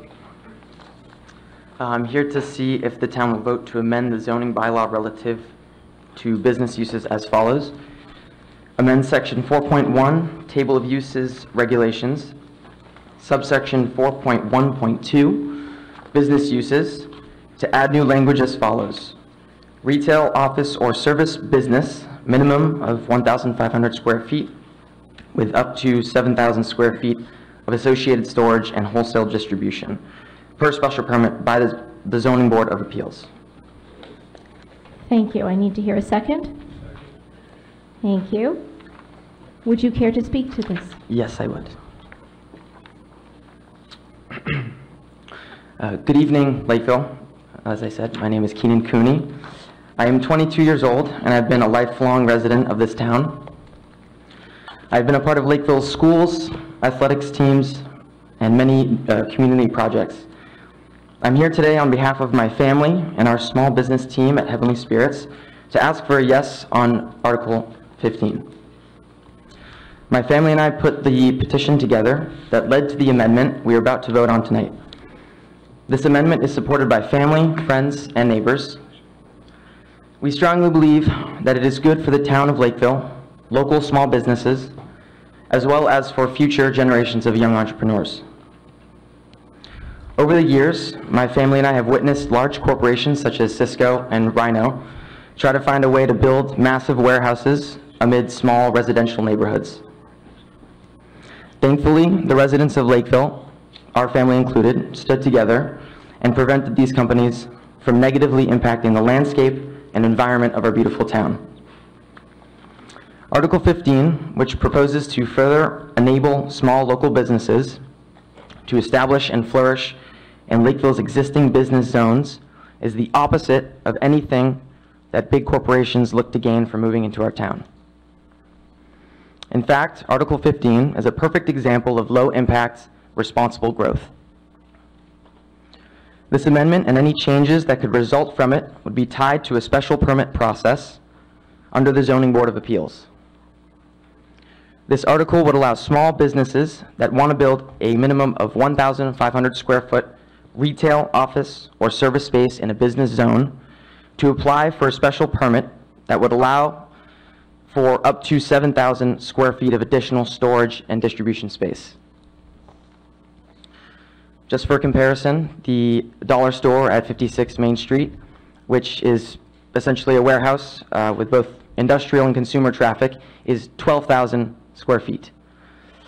This amendment would significantly limit the size of any storage or distribution space to that of a small business. This amendment is strictly designed to support small businesses such as specialty importers, e-commerce resellers, craft furniture makers, or similar, that are too small to afford operations in an industrial zone, but too big to be working out of a basement or garage. These are businesses that are smaller, quieter, more environmentally friendly, and a much better fit for small business zone lots located next to residences. With this amendment, a special permit would always be required for these certain small businesses to move forward and would always be overseen by the Zoning Board of Appeals. Any storage or distribution space under this special permit would be limited to about half the size of the existing dollar store and never bigger. Business applicants should also expect restricted lighting, signage, and hours of operation, as evidenced during the permitting of the Walgreens and Dollar Store on Main Street. So in closing, we ask that you vote yes on this article because it will be beneficial to the town of Lakeville. It would give freedom to small businesses like the one my family and I have worked so hard to build. And it would provide future generations the opportunity to grow and prosper as I have done so here in this great town. So thank you for your consideration and approval of this article, and we hope that you vote yes on 15. Thank you, Mr. Cooney. Does the Finance Committee have a recommendation? Finance Committee voted no recommendation. Does the Planning Board have a recommendation? The Planning Board voted to not approve. Thank you.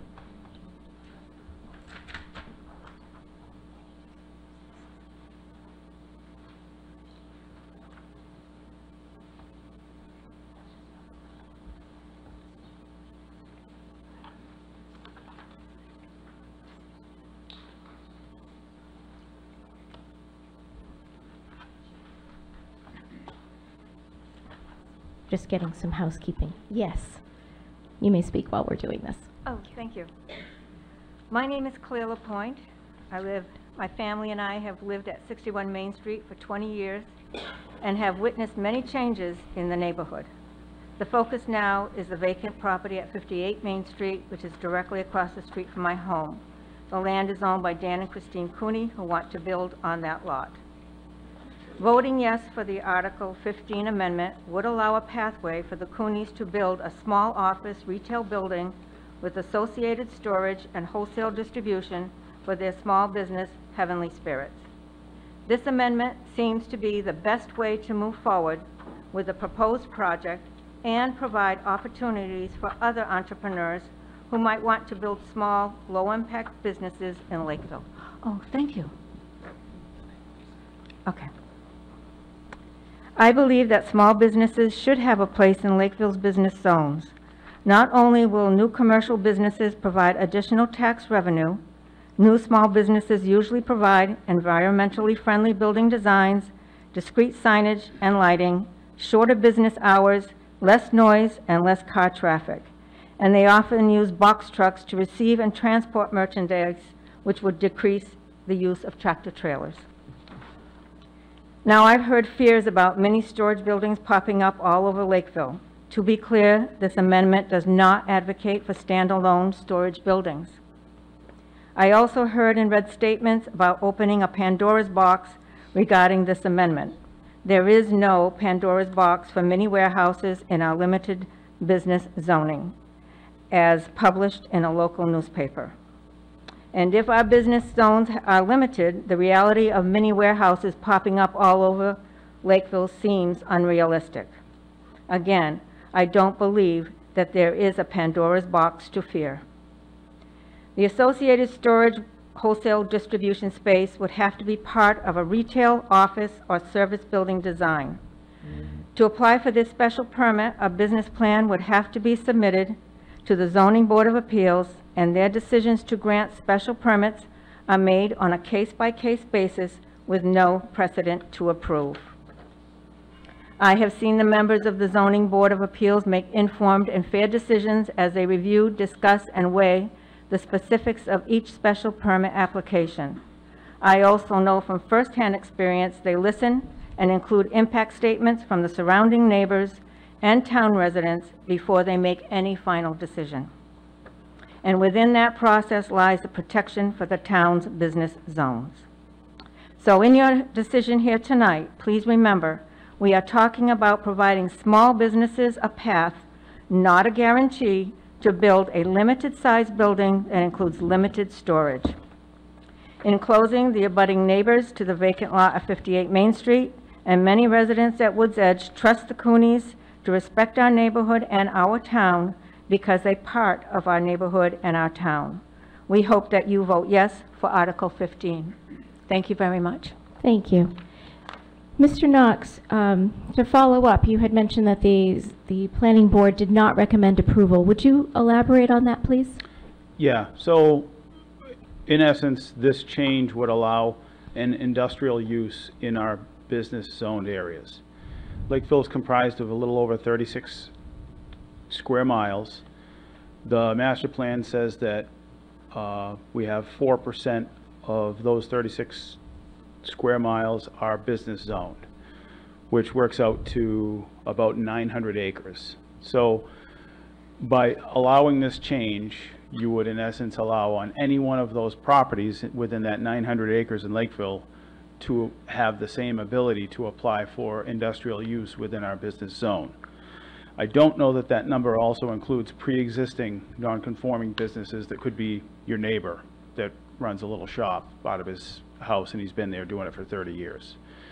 That's the Pandora's box that we worry about. The Cooney family may have a great business. It may be a good fit in that location, but by allowing this change, you allow it possibly on any business property, and the Zoning Board of Appeals standard is not that strong to say no. I would ask for clarification from somebody, but I believe it's just not more detrimental than is the standard that they have to approve to. Thank you. And I would add to that, I'm sorry, we have 8% of our land in Lakeville, which is about 1,800 acres, is already zoned industrial. Mr. Marshall. Yes, I've heard the term business and industrial, but I don't see, unless I'm missing it, in this article, the word industrial. Is industrial to be included, or is that to be understood to be included in this article? I'm not sure I understand. The warehouse and distribution use that they are looking to change the zoning of in business by special permit is an industrial use. Doesn't that have to be included in this article to be industrial? I'm not, hang on a second. I didn't write the article, so. So we're asking Mr. Knox to reply as the planning board. So at the end of their article, 7,000 square feet associated storage and wholesale distribution, which would be considered an industrial use. That's what they're asking for. Okay. Madam Moderator, yes. Could we get an opinion from our council as to whether wholesale distribution is in fact industrial? I'd just like to know. Ms. Randazzo, would you? Thank you, through you, Madam Moderator. So I think that one of the things that this article doesn't have, but should be clarified on is where in which zone is it intended to apply to? So you've got residential, business, industrial, and industrial business. Those are the 4 districts under the business uses. Right. And my understanding is that this is intended to allow for this particular use, a line, to be added under the business uses, not in residential, by special permit in the business. And I don't know about industrial or industrial B. It would already be allowed there, so it under the industrial uses. What would be allowed where? I'm sorry. Madam? What they want to do, I'm sorry, Ms. Moderator. Yes, Mr. Knox. The petitioner has a current business that's distribution. It is already allowed to perform that business in an industrial zone. But they want to allow it in business zone because they own a property in Lakeville's business zoned areas. I see. All right, that doesn't speak to the larger question of other places in town, though, does it? Yeah. Okay, thank you. Thank you.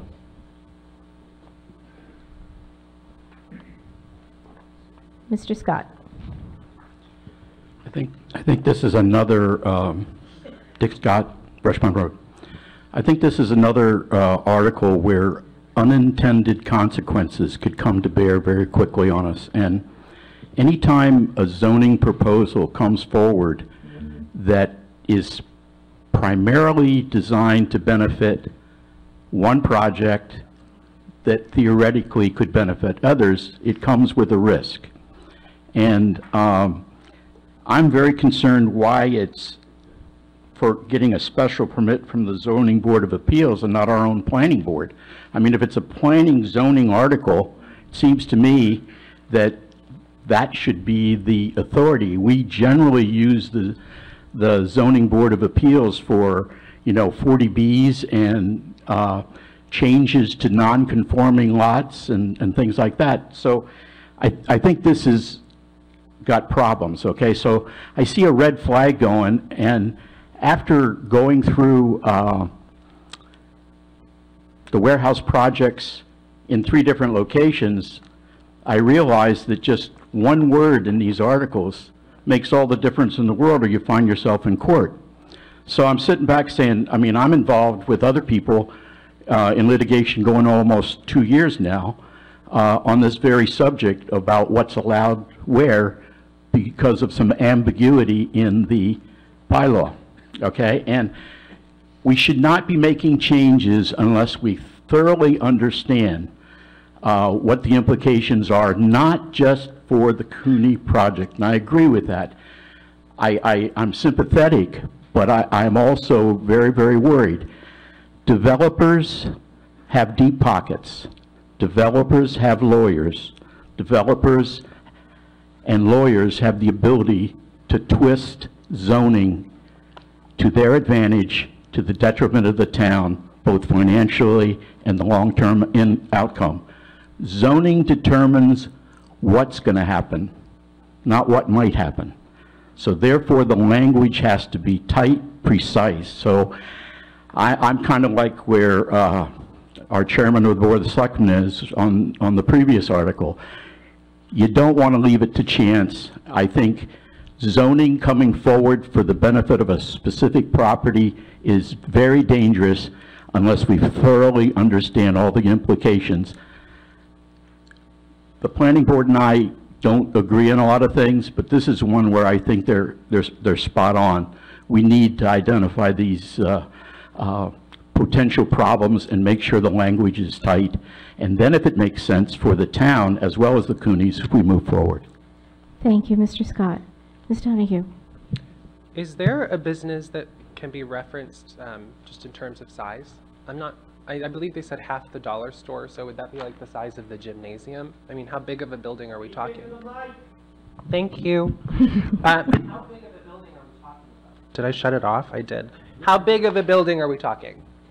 Well, they said up to 7,000 square feet. Right, so is that the size of the auditorium? So if you've been in the dollar store, I think they said this dollar store was 12,000 square feet. Yeah. So using that as a reference, 2/3 of that space, or, again, I'm not good at the math, so. Right, no, that's fine. Baldi's?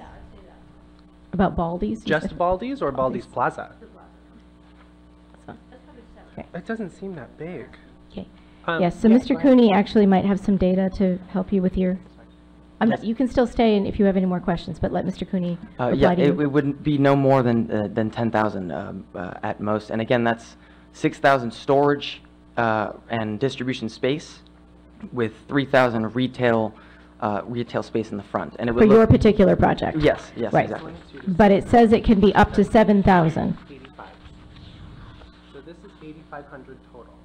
Yeah. And you just said 10,000. 7,000 square feet. No, sorry. The actual language says up to 7,000. So associated storage, yeah. Right. And we would only need 6,000 storage, with the rest being retail, and we propose a art gallery and a retail space in front with 6,000 of storage in the back of the building. Thank you. Yeah. Thank you. Does that answer your question? It did, but it sunk the nail in his coffin. So this says that retail, office, service, business, minimum 1,500 square feet. It has no specification for the maximum size that building can be. It just says that there's an up to 7,000 associated storage. That's concerning. Okay. Mr. Cooney, do you have anything else you wish to add? I just want to reiterate that this is not an industrial plan. If this were to be approved, there's still so much work to be done afterwards. This is just to propose a pathway to small businesses.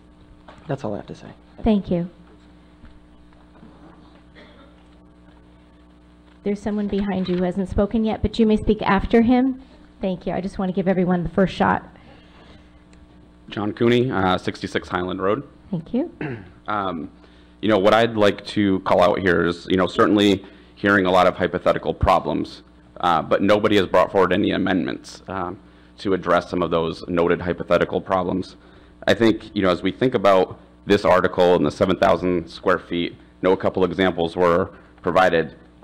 You know, as someone who has 15 years of experience working in the retail sector across the United States for one of our largest companies in the U.S., which is Target Corporation, I can just tell you that, you know, 7,000 square feet is about the size of 2 average size homes. So as we think about the storage capability of this, and we think about the way that this is written, it's really intended for mixed use, right? So beyond the 7,000 square feet of storage space, there is language, you know, around retail, office, and service component of that, right? So no large corporation is going to want to come into a small town, build retail space, build an office, just so they can have 7,000 square feet of storage space. So I think about, you know, certainly how this fits in from a small town perspective, small business standpoint, and I think the language is certainly clear to allow for that. So that's where I would leave it. Thank you. Did you still want to speak? Yes.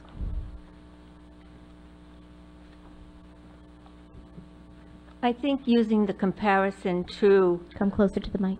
Thank you. I think the comparison to Cisco and the other warehouses for the Lakeville Hospital site is so much bigger, you know, and this is just, not just for Dan, it's to open the doors for other small entrepreneurs and for the future of the town. I mean, there are people who are working out of their home with the e-commerce and maybe selling on Amazon or eBay, and they're storing their products, you know, in their homes, in their garages, in their cellars. I mean, how many people here expect next day delivery? So these are the types of businesses, entrepreneurs who may say, oh, well, you know what, I think I want to build a small office space. And don't forget, these are retail, office, service, business, minimum 1,500 square feet with up to, meaning maximum, 7,000 square feet. They're not going to build something like a huge warehouse. And if it's only their products that they sell, you know, there may be only a few trucks that come. It's not the warehouses as they were talking about before. It's smaller, and these small businesses are too small to go into an industrial site. They don't want that big. This is something smaller, and I really think it would be advantageous for this town to open up. And I don't think there's going to be 100 applicants if we pass this zoning. Thank you. Thank you.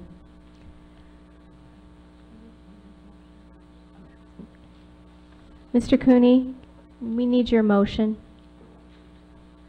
before we can go to a vote.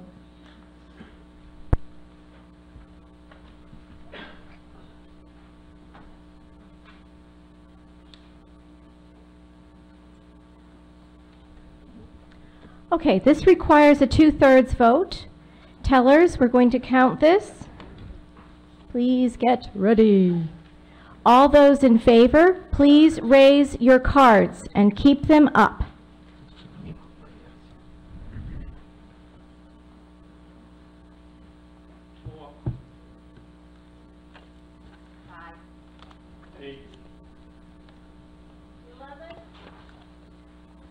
You may lower them. All those opposed, please raise your cards.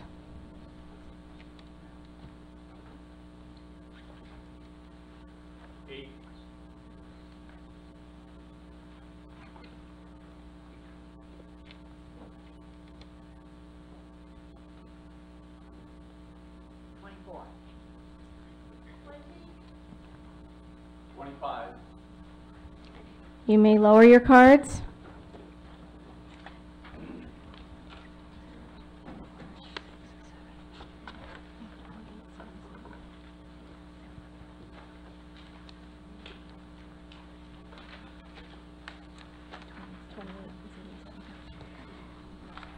The motion fails. There were 28 in favor, 77 opposed. We're at the end of our business tonight. I'm sorry. I was going to just say that. You can run. 3 years. Second, all those in favor, please raise your cards. Any opposed? Adjourned. Thank you.